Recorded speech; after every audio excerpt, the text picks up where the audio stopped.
Oliver Twist, or The Parish Boy's Progress by Charles Dickens. Chapter 1 treats of the place where Oliver Twist was born, and of the circumstances attending his birth.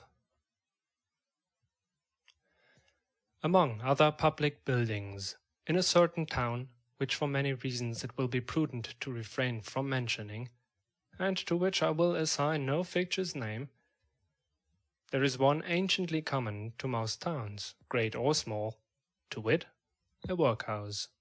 And in this workhouse was born, on a day and date which I need not trouble myself to repeat, inasmuch as it can be of no possible consequence to the reader, in this stage of the business at all events, the item of mortality, whose name is prefixed to the head of this chapter.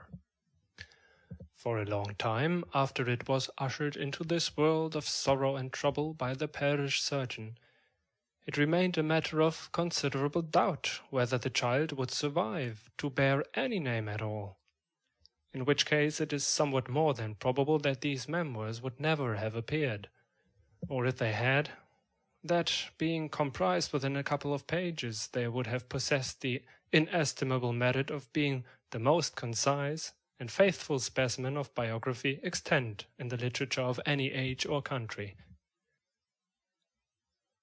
Although I am not disposed to maintain that the being born in a workhouse is in itself the most fortunate and enviable circumstance that can possibly befall a human being, I do mean to say that in this particular instance it was the best thing for Oliver Twist that could by possibility have occurred. The fact is that there was considerable difficulty in inducing Oliver to take upon himself the office of respiration, a troublesome practice, but one which custom has rendered necessary to our easy existence, and for some time he lay gasping in a little flock mattress, rather unequally poised between this world and the next, the balance being decidedly in favor of the latter. Now, if during this brief period Oliver had been surrounded by careful grandmothers, anxious aunts, experienced nurses, and doctors of profound wisdom, he would most inevitably and indubitably have been killed in no time. There being nobody by, however, but a pauper old woman, who was rendered rather misty by an unwonted allowance of beer, and a parish surgeon who did such matters by contract, Oliver and nature fought out the point between them. The result was that after a few struggles, Oliver breathed, sneezed, and proceeded to advertise to the inmates of the workhouse the fact of a new burden having been imposed upon the parish by setting up as loud a cry as could reasonably have been expected from a male infant who had not been possessed of that very useful appendage, a voice, for a much longer space of time than 3 minutes and a quarter. As Oliver gave this first proof of the free and proper action of his lungs, the patchwork coverlet, which was carelessly flung over the iron bedstead, rustled. The pale face of a young woman was raised feebly from the pillow, and a faint voice imperfectly articulated the words, "Let me see the child and die." The surgeon had been sitting with his face turned towards the fire, giving the palms of his hands a warm and a rub alternately. As the young woman spoke, he rose, and, advancing to the bed's head, said, with more kindness than might have been expected of him, "Oh, you must not talk about dying yet." "Lor, bless her dear heart, no," interposed the nurse, hastily depositing in her pocket a green glass bottle, the contents of which she had been tasting in a corner with evident satisfaction. "Lor, bless her dear heart. When she has lived as long as I have, sir, and had 13 children of her own, and all of them dead, except 2, and them in the workers with me, she'll know better than to take on in that way. Bless her dear heart. Think what is it to be a mother? There's a dear young lamb, do." Apparently this consolatory perspective of a mother's prospects failed in producing its due effect. The patient shook her head and stretched out her hands towards the child. The surgeon deposited it in her arms.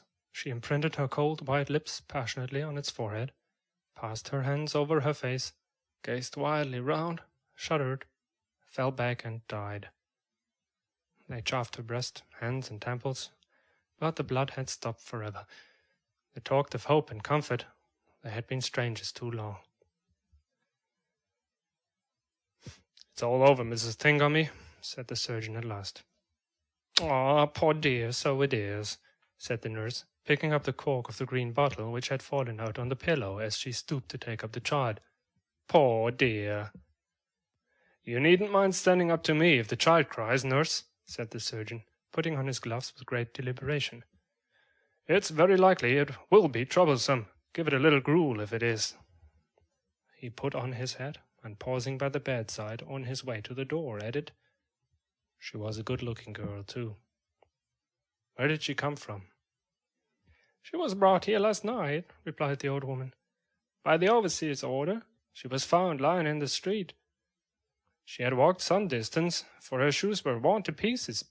But where she came from, or where she was going to, nobody knows." The surgeon leaned over the body and raised the left hand. "The old story," he said, shaking his head. "No wedding ring." "I see. Good night." The medical gentleman walked away to dinner, and the nurse, having once more applied herself to the green bottle, sat down on a low chair before the fire and proceeded to dress the infant. What an excellent example of the power of dress young Oliver Twist was! Wrapped in the blanket which had hitherto formed his only covering, he might have been the child of a nobleman or a beggar. It would have been hard for the haughtiest stranger to have assigned him his proper station in society. But now that he was enveloped in the old calico robes which had grown yellow in the same service, he was bagged and ticketed, and fell into the place at once. A parish child, the orphan of a workhouse, the humble half-starved drudge, to be cuffed and buffeted through the world, despised by all and pitied by none. Oliver cried lustily. If he could have known that he was an orphan, left to the tender mercies of church wardens and overseers, perhaps he would have cried the louder. End of chapter 1.